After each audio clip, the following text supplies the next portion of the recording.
शहर रायपुर से बड़ी खबर के साथ संत राजीव लोचन महाराज ने एक बड़ा बयान दिया है। राजीव लोचन महाराज ने 4 बच्चे पैदा करने की सलाह दी है। 4 बच्चे पैदा करो, रक्षा करने की जिम्मेदारी छठी माई की। दुश्मन ईंट पत्थर और AK-47 लेकर खड़े हैं। महादेव घाट में छठ कार्यक्रम में उन्होंने यह बयान दिया और बयान 4 बच्चे पैदा करो, दुश्मन ईंट पत्थर और AK-47 लेकर खड़े हैं। तो महादेव घाट में छठ समारोह चल रहा था, उसी दौरान ये उनका बयान सामने आया, संत राजीव लोचन महाराज। तो रायपुर से ये बड़ी खबर और एक बड़ा बयान। तो 4 बच्चे पैदा करो, ये बड़ा बयान दिया है उन्होंने। दुश्मन ईंट पत्थर और AK-47 लेकर खड़े हैं, रक्षा करने की जिम्मेदारी छठी माई की। हम दो हमारे एक के चक्कर में सपा चट मत हो। तुम्हारे दुश्मन हम 5 हमारे 45 सबके हाथ में AK-47 लेकर के खड़े हैं। तुम्हारे दुश्मन हम 5 हमारे 75 सबके हाथ में ईंट और पत्थर लेकर के खड़े हैं। तुम सपा छट हो जाओगे। तुम समय रहते अपने वेद पुराण शास्त्र और संतों के वाणी को गुरु मंत्र के रूप में स्वीकार करो। अरे तुम कम से कम 2 नहीं 4 तो पैदा करो।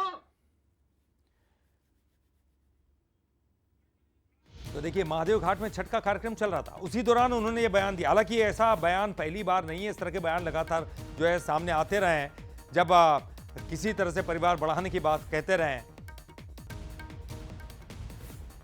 और एक और बड़ी खबर, कुंभ में गैर हिंदुओं के बैन पर अब बयानबाजी तेज हो गई है। शंकराचार्य अविमुक्तेश्वरानंद का एक बड़ा बयान सामने आया है।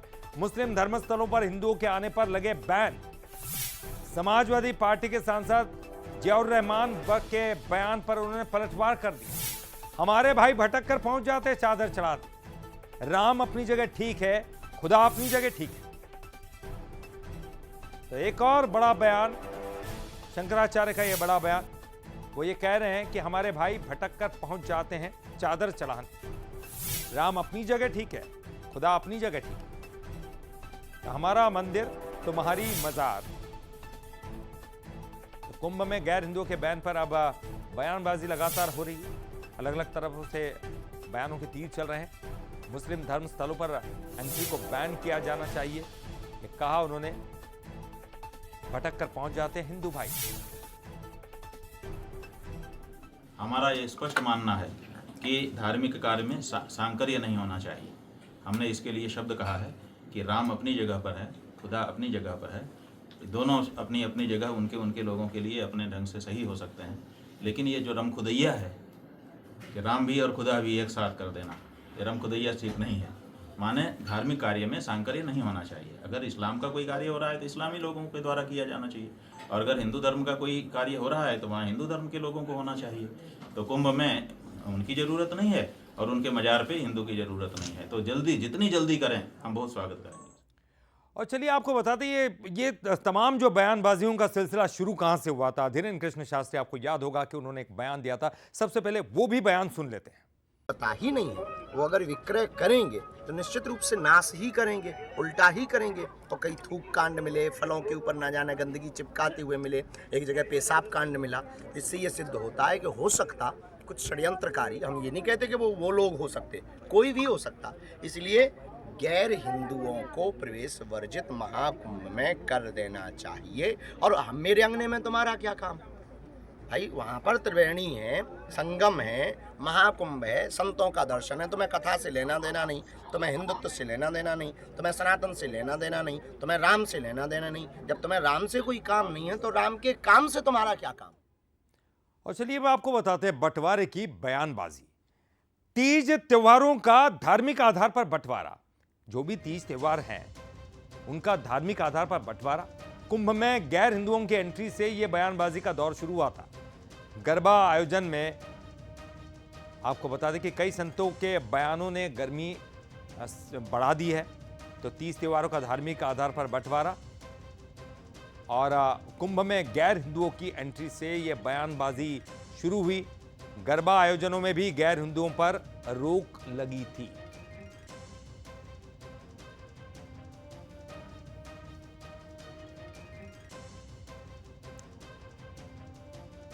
तो चलिए, ये एक बड़ा विषय है, इस पर चर्चा बहुत ज़रूरी है और चर्चाएं होंगी, लेकिन हम भी चर्चा करेंगे। और हमारे साथ संत राजीव लोचन महाराज जी जुड़ गए हैं, उनसे बात करेंगे। हमारे साथ काजी सैयद अनस अली भी जुड़ेंगे, मुस्लिम धर्मगुरु हैं, उनसे भी हम चर्चा करेंगे। लेकिन पहले हम संत राजीव लोचन महाराज जी का रुख करते हैं। राजीव लोचन महाराज जी, बहुत बहुत नमस्कार करते हैं आपको, बंसल न्यूज़ पर स्वागत करते हैं आपका।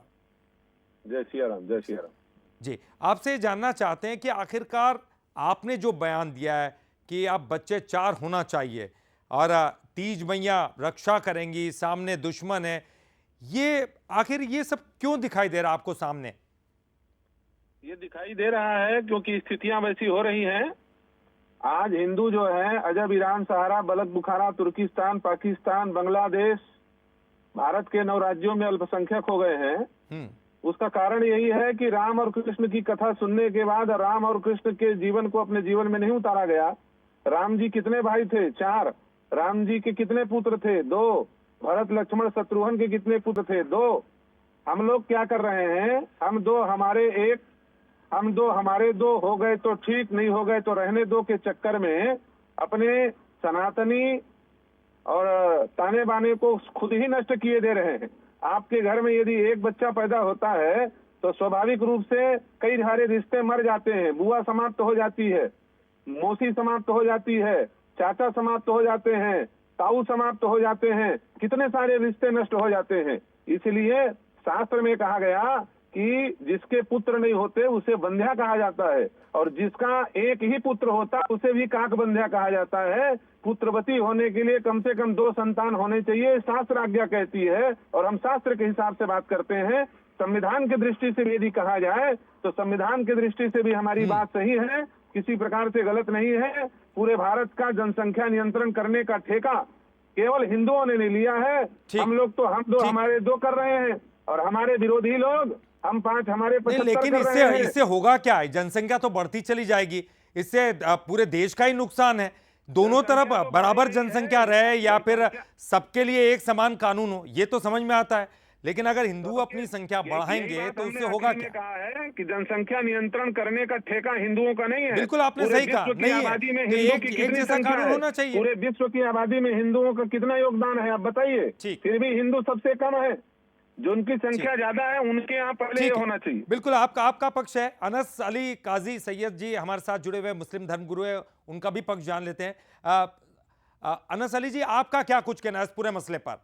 देखिए, ये बात तो वो कह रहे हैं क्योंकि हिंदुओं की जो जनसंख्या वो लगातार घटती जा रही है, वो ये कह रहे हैं कि इसलिए हिंदुओं को जनसंख्या बढ़ानी चाहिए। बिस्मिल्लाहिर्रहमानिर्रहीम।